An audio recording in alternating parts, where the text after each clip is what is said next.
कहानी सच्ची घटना पर आधारित है, जिसमें सरोगेसी के थ्रू मां बनने वाली लड़कियों के बीच में एक यशोदा नाम की लड़की पहुंच जाती है। उस सेंटर में आज तक यशोदा ने किसी बच्चे को जन्म लेते हुए नहीं देखा था और ना ही उनकी माओ को दोबारा देखा था। कहानी काफी इंटरेस्टिंग और अनएक्सपेक्टेड है। जानने के लिए एंड तक बने रहे, पर पहले वीडियो को लाइक करके चैनल को सब्सक्राइब कर दें। तो मूवी की शुरुआत में हम एक एक्ट्रेस को देखते हैं जिसका नाम ओलिविया होता है। वो एक पुल में नहा रही होती है। तभी दो आवारा लड़के उसका पीछा करते हैं और उसके साथ गलत काम करने की सोचते हैं, इसलिए वो उसके ड्रिंक में एक ड्रग्स मिला देते हैं। उस ड्रिंक को पीने के बाद ओलिविया की मौत हो जाती है और उसके चेहरे पर अजीब से किस्म के रैशेस बन जाते हैं। जब पुलिस इन्वेस्टिगेशन करती है तो उसे ओलिविया की ऑटोप्सी रिपोर्ट से पता चलता है कि उसकी मौत 2 ड्रग्स की हाई डोज लेने की वजह से हुई है, जिसमें एक ड्रग्स का नाम LSD है और दूसरी ड्रग्स के बारे में उन्हें पता नहीं चल पाता है। उसके बाद हम इस मूवी के मेन कैरेक्टर यशोदा को देखते हैं, जो एक हॉस्पिटल में आती है और यहाँ हमें पता चलता है कि वो 3 महीने की प्रेग्नेंट है। दरअसल यशोदा पैसों के लिए सरोगेसी माँ बनी है, यानी कि ये बच्चा पैदा होते ही किसी और के पास चला जाएगा और उसके बदले यशोदा को पैसे मिलेंगे। जब यशोदा चेकअप के लिए अंदर जाती है तो डॉक्टर उसे कहती है कि कंपनी वाले आधे पैसे देकर तुम्हें अपने साथ ले जाएंगे। यशोदा की एक छोटी बहन भी होती है और उसे कोई गंभीर बीमारी है जिसके इलाज के लिए उसे पैसों की सख्त जरूरत है, इसीलिए यशोदा सरोगेट मदर बनी है। अगले दिन यशोदा के घर पर एक आदमी पैसों से भरा हुआ बैग लेकर आता है और गाड़ी में बैठाकर वो उसे बेहोशी वाली दवा खिला देता है। उसके बाद जब उसकी आंख खुलती है तो वो अपने आप को उस कंपनी में देखती है जिसके बारे में डॉक्टर उसे बता रही थी, और उस कंपनी का नाम था एवा। तभी वहाँ मधु नाम की एक लड़की आती है जो यशोदा को समझाती है कि यहाँ पर किस तरह रहना है और खाना पीना है। यहाँ मधु यशोदा से कहती है कि जब तुम्हारी डिलीवरी हो जाएगी तो तुम्हें बाकी के पैसे भी मिल जाएंगे और फिर तुम अपने घर जा सकती हो। दूसरी तरफ एक डॉक्टर पुलिस ऑफिसर ऋषि को रिपोर्ट देते हुए कहता है कि शिव की मौत तो दम घुटने से हुई है। तब ऋषि कहता है कि शिव की मौत तो ब्लास्ट होने की वजह से हुई है। यहाँ ये लोग जिस शिव की बात कर रहे हैं उसकी मौत उसी दिन हुई थी जिस दिन यशोदा को उस कंपनी वाले लोग लेकर जा रहे थे, लेकिन शिव की मौत कार में ब्लास्ट की वजह से हुई थी। उसके साथ आरुषि नाम की मॉडल भी थी। तब डॉक्टर ऋषि से कहता है कि कार में ब्लास्ट तो हुआ था, लेकिन कार में एयरबैग काम ना करने की वजह से शिव की मौत हुई थी। अब ये सारी बातें ऑफिसर ऋषि कमिश्नर को बताता है। कमिश्नर कहता है कि मीडिया को बुलाकर हमें इस केस को बंद कर देना चाहिए, लेकिन ऋषि उन्हें ऐसा करने से मना करता है और कहता है कि मुझे थोड़ा और टाइम दीजिए, मैं शिव की मौत का सच जानकर ही रहूंगा और मुझे इस केस के लिए किसी एक्सपर्ट की जरूरत भी पड़ेगी। मेरी नजर वासुदेव सर पर है जो पुलिस को ट्रेनिंग देते हैं। फिर कमिश्नर ऋषि को ये परमिशन दे देता है। दूसरी तरफ सुधा नाम की एक वार्डन यशोदा को स्कैनिंग के लिए लेकर जाती है। स्कैनिंग रूम में गौतम नाम का एक डॉक्टर होता है जो वहाँ मौजूद सरोगेसी मदर बनी लड़कियों की स्कैनिंग करता है। धीरे धीरे यशोदा और गौतम एक दूसरे को पसंद करने लगते हैं। एक दिन जब सभी सरोगेट मदर खाने की टेबल पर होती हैं, तो वो सभी अपना एक दूसरे से इंट्रोडक्शन करवाती है। किसी का 8वां महीना चल रहा है तो किसी का 6ठा महीना चल रहा होता है, जिनके नाम तेजू, लीला, काजल और जेनी होते हैं। शुरू में तो यशोदा उनके साथ कंफर्टेबल नहीं हो पाती है, लेकिन बाद में उन सभी की दोस्ती हो जाती है और वो एक साथ रहने लगती है। एक दिन तेजू यशोदा की रैगिंग के लिए जोन 2 से सिगरेट की डिब्बी लाने को कहती है, क्योंकि जोन 2 में किसी भी पेशेंट का जाना मना था। तेजू ने तो ये सब मजा लेने के लिए कहा था, लेकिन जब यशोदा जोन 2 में जाती है तो वहाँ का सिक्योरिटी ऑफिसर यशोदा को देख लेता है और वो उसे वार्न करने लगता है। तभी वहाँ डॉक्टर गौतम भी आ जाता है और वो यशोदा को वहाँ से बाहर ले जाता है और उसे समझाता है कि यहाँ पर सिर्फ डॉक्टर और स्टाफ के लोग ही आ सकते हैं, पेशेंट का यहाँ आना सख्त मना है। उधर वासुदेव सर शिव रेड्डी की कार को देख के बताते हैं कि ये एक प्री प्लान मर्डर था, क्योंकि कार के सारे एयरबैग में केमिकल को इंजेक्ट किया गया था। फिर वासु सर कहते हैं कि हो सकता है ये मर्डर शिव के साथ बैठी मॉडल के लिए हो, क्योंकि अगर वो सिर्फ शिव को मारना चाहते थे तो वो कुछ दिन पहले भी अकेले सफर कर रहा था। उसके बाद ये लोग उस मॉडल आरुषि के घर जाते हैं और उसके लैपटॉप की मदद से जांच पड़ताल करते हैं, जिससे उन्हें एक साइट से एक बंदे की वीडियो मिलती है और ये बंदा हमेशा आरुषि को बताता था कि उसे कौन सा ब्यूटी प्रोडक्ट को प्रमोट करना है और किसको नहीं करना है। हाल ही में आरुषि के पास एक ब्यूटी प्रोडक्ट का प्रमोशन आया था जिसे इस बंदे ने मना करने के लिए कहा था, क्योंकि उन लोगों ने ये नहीं बताया था कि इस प्रोडक्ट को बनाने में किस चीज का इस्तेमाल किया गया है। फिर ऋषि और वासु सर उस ब्यूटी कंपनी के पास जाते हैं जहाँ एक बंदा होता है जिसके पिता सेंट्रल मिनिस्टर गिरिधर होते हैं। दूसरी तरफ वार्डन सुधा का एक्सेस कार्ड कोई चुरा लेता है, जिसकी वजह से वो काफी परेशान होती है। दरअसल उसका एक्सेस कार्ड यशोदा ने चुराया था।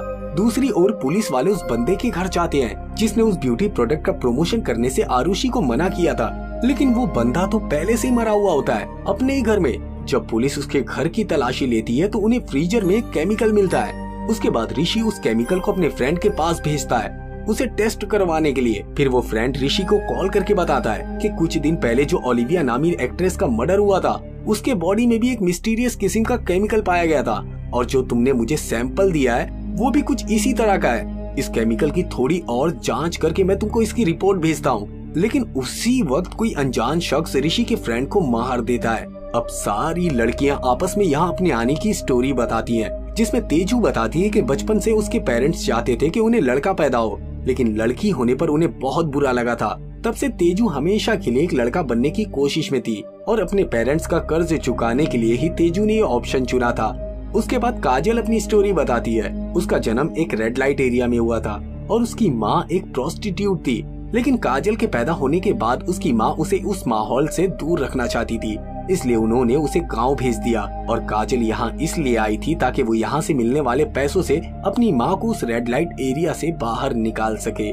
जेनी वहाँ सिर्फ इसलिए आई थी कि उसे आईफोन खरीदना था, उसके पास पैसे नहीं थे। ये सुनकर सभी हंसने लगते हैं। अगले दिन काजल को अचानक से लेबर पेन होने लगता है, इसलिए उसे जल्दी से ऑपरेशन थिएटर लेकर जाया जाता है, जो कि जोन 2 में ही होता है। तभी लीला यशोदा को अपनी स्टोरी बताती है कि वो कठपुतलियों का खेल दिखाने वाले परिवार से है। उसने हमेशा से कृष्णा की कहानियां सुनी है। उसे हमेशा ऐसा लगता था कि एक दिन जरूर भगवान कृष्णा उसके बेटे के रूप में उसकी कोख से जन्म लेंगे। लेकिन जब उसकी शादी हो गई तब उसे डॉक्टर के जरिए पता चला कि वो अपने हस्बैंड के साथ कभी भी बच्चा नहीं पैदा कर पाएगी। तभी उसे सरोगेट मदर बनने का भी ऑफर मिला, जिससे वो बहुत खुश हो गई थी। वो अपनी कोख से कृष्णा को जन्म दे सकती थी। वो बस एक बार अपने बेटे का चेहरा देखना चाहती थी। इधर मधु सबको बताती है कि काजल का बच्चा उसके पेट के अंदर ही मर गया था। किसी तरह करके उन्होंने काजल की जान बचाकर उसे उसके घर वापस भेज दिया है। दूसरी तरफ ऋषि और उसके साथियों पर हमला हो जाता है, जिसमें वो साथी मर जाता है। और उधर कमिश्नर की गाड़ी का भी एक्सीडेंट हो जाता है, जिसकी वजह से वो भी हॉस्पिटलाइज्ड हो जाते हैं। उधर काजल के इस तरह चले जाने से सबको बहुत बुरा लगता है, लेकिन यशोदा को ये सब कुछ अजीब सा लग रहा था, इसलिए वो बेहोशी का नाटक करते हुए जोन 2 में एंटर कर जाती है और वो वहाँ कुछ ढूंढने की कोशिश करने लगती है। तभी वहाँ डॉक्टर गौतम भी आ जाता है और उसे उसके रूम में भेज दिया जाता है। उधर कमिश्नर ऋषि और वासु सर को बताते हैं कि ओलिविया साल में 2 बार इंडिया आती थी और यहाँ पर वो 3 दिन के लिए रुकती थी, और ऐसे ही 122 फॉरेन लड़कियाँ हर 6 महीने बाद इंडिया आती रहती है, और उनके आने का रीजन अभी तक पता नहीं चल पाया है। और उन सारी लड़कियों में बस एक ही बात कॉमन होती है कि वो सारी की सारी बहुत ही ज्यादा अमीर होती है। और अब एक अलीना नाम की लड़की भी इंडिया आने वाली है, इसलिए ऋषि और वासु सर उस लड़की को फॉलो करने के लिए एयरपोर्ट पहुंच जाते हैं और वो लोग उस लड़की का पीछा करते हुए जंगल में पहुंचते हैं, जहां अलीना की कार अचानक से गायब हो जाती है और वो लोग उस जगह में फंस जाते हैं। इधर लीला को भी लेबर पेन होना शुरू हो जाता है, इसलिए उसे जोन 2 के ऑपरेशन थिएटर में लाया जाता है, जहां यशोदा मौका पाकर जोन 2 में दोबारा से घुस जाती है, क्योंकि उसने पहले ही डॉक्टर गौतम का एक्सेस कार्ड चुरा लिया था। वहां यशोदा ऑपरेशन थिएटर में एंटर करने की कोशिश करती है, तभी वहां पर जेनी आ जाती है और वो उसे अंदर जाने से रोकती है, क्योंकि जेनी मधु के लोगों में से एक थी और वो कोई सरोगेट मदर भी नहीं बनी थी। तो वहां पर उन दोनों के दरमियान बहुत देर तक फाइट होती है, जिसमें जेनी की मौत हो जाती है। जेनी के मरने के बाद यशोदा उस ऑपरेशन थिएटर में घुस जाती है, जहां पर जाकर उसे पता चलता है कि ये तो एक मुर्दा खाना है, जहां पर बहुत सारी लड़कियों की डेड बॉडी रखी हुई थी। वहां पर काजल और लीला की भी डेड बॉडी मिल जाती है, यानी कि इन लोगों ने इन दोनों को मार दिया था। यशोदा को वहां पर मधु और सिक्योरिटी ऑफिसर तेजा देख लेता है। उसके बाद यशोदा असिस्ट रूम में जाती है, जहां पर उसे लीला का बच्चा मिल जाता है, जिसे कंटेनर में फ्रीज करके रखा गया था, और ऐसे ही वहां पर हजारों बच्चों को फ्रीज करके रखा गया था। ये देखकर यशोदा हैरान हो जाती है। तभी वहां पर तेजा भी आ जाता है और यशोदा को पकड़कर एक रूम में लेकर जाता है और वो उसे मारने की कोशिश करता है, लेकिन यशोदा उसे ही मार डालती है और वहां से निकलकर वो एक दूसरे रूम में जाती है, जहां पर मधु अचानक से उसके सामने आ जाती है। तभी वहां गौतम भी आ जाता है। तब यशोदा किसी भी तरह करके मधु के गले पर चाकू रख के उसे कहती है, तुम लोग ये सब क्यों कर रहे हो और मुझे सच बताओ। तब गौतम यशोदा को बातों में उलझाते हुए कहने लगता है कि तुम मधु को मार दो, क्योंकि यहाँ पर बहुत सारे इलीगल काम हो रहे हैं। इसी दौरान वो यशोदा को पकड़ लेता है और उसकी गर्दन पर चाकू रख देता है। फिर मधु और गौतम यशोदा को बांध देते हैं। यानी कि गौतम और मधु दोनों भी इस इलीगल कामों में पार्टनर थे।